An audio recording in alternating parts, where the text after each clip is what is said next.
অপমান জিনিসটা ঠিক পলিথিনের মতন, মাটির নিচে চাপা পড়ে যায়, তবে নষ্ট হয় না। একদিন ঠিকই মনে পড়ে সেই অপমানের কথা। তাই বলছি, সবার সাথে দুর্ব্যবহার করেন না। আপনার সাথে যে ভালো ব্যবহার করে তার সাথে আপনি ভালো ব্যবহার করেন, এবং আপনি সবার সাথে চেষ্টা করেন ভালো ব্যবহার করার জন্য।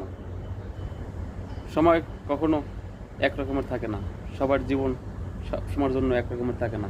ভালো মন্দ নিয়েই জীবন। কারো মনে আঘাত দিয়ে কথা বলেন না, কারণ আজকে আঘাত দেবেন, একদিন ঠিকই সে সফলতার দুয়ারে যাবে, এবং আপনার এই কথাটা মনে থাকবে, সেই আঘাতের কথাটা। তাই বলছি, কারো মনে আঘাত দিয়ে কথা বলেন না। আজকে আপনার কাছে আছে, আমার কাছে নাই, আবার কালকে আমার কাছে থাকবো, আপনার কাছে থাকবো না। তাই বলছি, কেউ মনে আঘাত দিয়ে কথা বলেন না।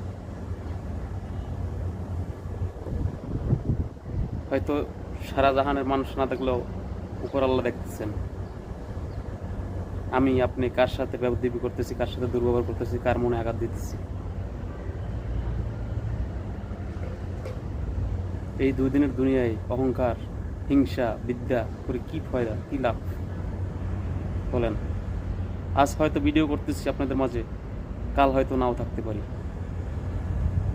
সব কিছুই উপর আল্লাহর হাতে। হায়াত, মওত, রিজিক সব কিছু উপর আল্লাহর হাতে। এত হিংসা বিদ্যা দিয়ে কি হবে দুদিনের দুনিয়ায়?